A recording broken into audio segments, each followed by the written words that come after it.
భారతీయులే వీటికి వ్యతిరేకంగా నిలబడాల్సిందే, పోరాడాల్సిందే. సార్, అసలు సింధు జలాల ఒప్పందం అంటే ఏమిటి? భారత్ దీన్ని నిలిపివేయడం వల్ల పాక్కి అంత తీవ్రమైన సంక్షోభం వచ్చే పరిస్థితి ఉంటుందా? చాలా మందిలో ఉన్న అనుమానాలు.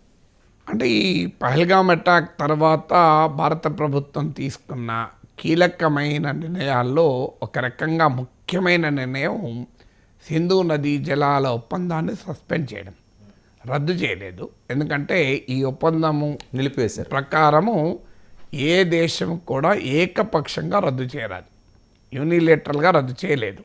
అందువల్ల దీన్ని సస్పెండ్ చేశారు, నిలిపివేశారు. ఇది ఎందుకు ముఖ్యమైందంటే వర్మ గారు ఏంటి దీనికి ప్రాధాన్యత ఏంటంటే గత 60 ఏళ్లలో ఎన్నడూ కూడా ఈ 1960లో ఈ ఒప్పందం అమల్లోకి వచ్చింది.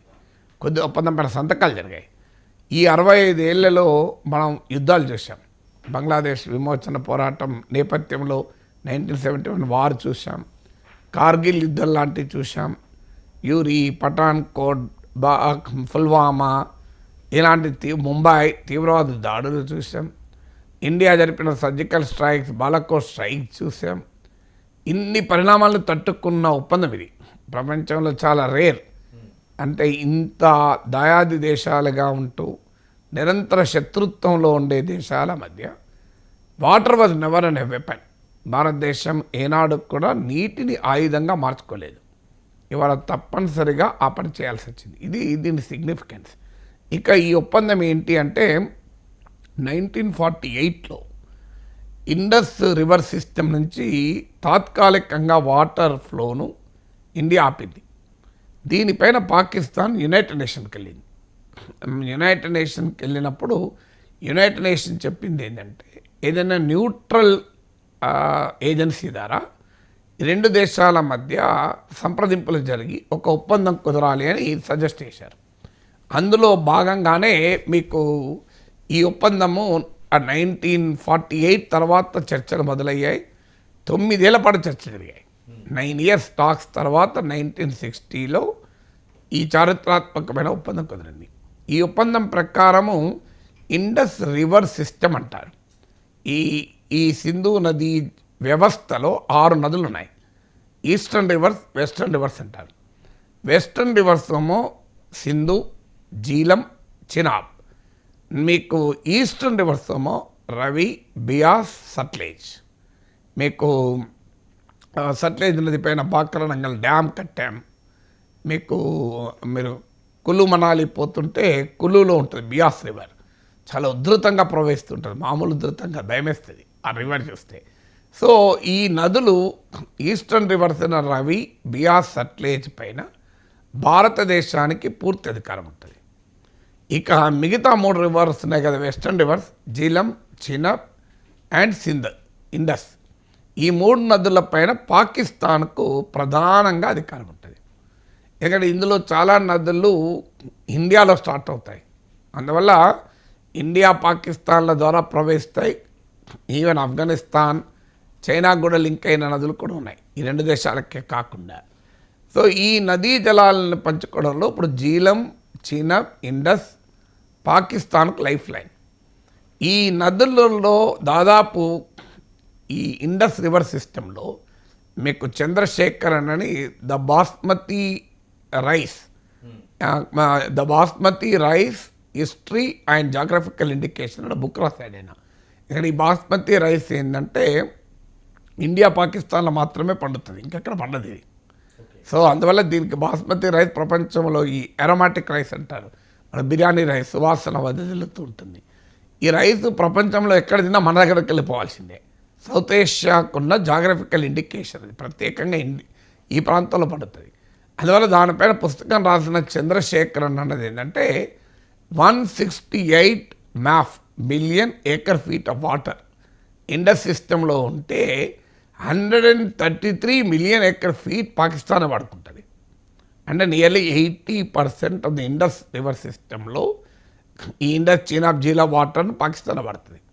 ఇండియా కేవలము ట్రాన్స్పోర్టు ఇలా కొన్నిటికి, అంటే నదీ ప్రవాహాన్ని మార్చకుండా మనము వాడుకోవడానికి స్కోప్ ఉంటుంది. నదీ ప్రవాహాన్ని మార్చడానికి వీలుండదు. సో నదీ ప్రవాహాన్ని మార్చకుండా మీరు ఏమైనా కాస్త వినియోగించుకోవటానికి అవకాశం ఉంటుంది, పవర్, ట్రాన్స్పోర్ట్ ఇట్లాంటి వాటికి. సో అందువల్ల ఈ రివర్ ఇప్పుడు భారత ప్రభుత్వం వాస్తవంగా ఈ ఇన్సిడెంట్ జరగకముందే ఈ ఒప్పందాన్ని రీవిజిట్ చేయాలని ఇండియా రైజ్ చేసింది. ఈ ఒప్పందం వరల్డ్ బ్యాంక్ మధ్యవర్తిత్వంతో, ప్రపంచ బ్యాంక్ మధ్యవర్తిత్వంతో కుదిరింది. రీవిజిట్ చేయాలని ఇండియా పాకిస్తాన్కు నోటీస్ కూడా ఇచ్చింది. ఎందుకంటే 60 ఏళ్ల కిందటి పరిస్థితులు ఉండవు కదా, రివర్స్ క్లైమేట్ చేంజ్, వాతావరణ మార్పులు ఉంటాయి, రాజకీయ పరిస్థితులు మారుతూ ఉంటాయి. అందువల్ల భారతదేశం ఇప్పటికే దీన్ని పునః సమీక్షించాలని కోరింది. ఇప్పుడు పహల్గామ్ దాడుల తర్వాత ఇండియా మొదటిసారిగా వాటర్ను వెపన్గా యూజ్ చేయాల్సిన పరిస్థితి నెట్టివేయబడింది. సో దాంతో ఈ సింధు జలాల ఒప్పందాన్ని సస్పెండ్ చేసింది. ఇక మీరు అడిగిన ప్రశ్న, ఈ బ్యాక్గ్రౌండ్ చెప్పితే మనకు అర్థమవుతుంది కదా, చెప్పాను. దీని ప్రభావం ఏంటి అని. ఇప్పుడు మీకు ఇమీడియట్గా అగ్రికల్చర్ ఎఫెక్ట్ అవుతుంది. పాకిస్తాన్లో మీకు 23% of the national income agriculture నుంచి వస్తుంది. ఇండియాలో జాతీయ ఆదాయంలో వ్యవసాయం వాటాతో పోలిస్తే పాకిస్తాన్ జాతీయ ఆదాయంలో వ్యవసాయం వాటా ఎక్కువ. మన దగ్గర అరౌండ్ 14, 15, 16% ఉంటే నేషనల్ ఇన్కంలో, పాకిస్తాన్లో 23% అగ్రికల్చరే పాకిస్తాన్ నేషనల్ ఇన్కమ్. ఎందుకంటే మోడర్నైజ్ అవుతున్న ఎకానమీలో వ్యవసాయం షేర్ తగ్గుతూ ఉంటుంది. ఇక పాకిస్తాన్ రూరల్ పాపులేషన్లో, గ్రామీణ జనాభాలో 68%, 68% మంది అగ్రికల్చర్ పైన ఆధారపడి జీవిస్తారు. ఇది పాకిస్తాన్కు వాడు అన్నాడు కదా అసీం మునీర్, కాశ్మీర్ మా జీవనాడి జగ్లర్ వేన్ అని.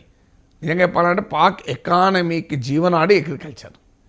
ఇప్పుడు ఆ అగ్రికల్చర్కి కావాల్సిన వాటరు ఈ నదుల నుంచి వస్తాయి. మరీ ముఖ్యంగా ఇప్పుడైతే క్రైసిస్, పాకిస్తాన్లోని రిజర్వాయర్లో నీటి మట్టం పడిపోయింది. పాకిస్తాన్కు చెందిన Indus rivers water system authority మార్చ్లో ఓ స్టేట్మెంట్ ఇచ్చింది. ఏం స్టేట్మెంట్ అంటే, ఇండస్ రివర్లో, సింధు నదిలో క్యాచ్మెంట్ ఏరియాలో లాస్ట్ వింటర్లో స్నోఫాల్ తక్కువగా ఉంది అని. ఏముంటుందంటే, ఈ క్యాచ్మెంట్ ఏరియాలో ఎగువ ప్రాంతాల్లో మీకు వింటర్లో స్నోఫాల్ వస్తుంది. అది కాస్త సమ్మర్కి వచ్చే వరకు వేడి అయి మెల్ట్ అయి ఈ రివర్లోకి వస్తుంది. ఈసారి మీకు సింధు అండ్ జీలం, అంటే ఇండస్, నేను ముందు చెప్పాను, సింధు, జీలం, చినాబ్ 3 నదులు పాకిస్తాన్కు ఉన్నాయి కదా. ఇందులో 2 నదులు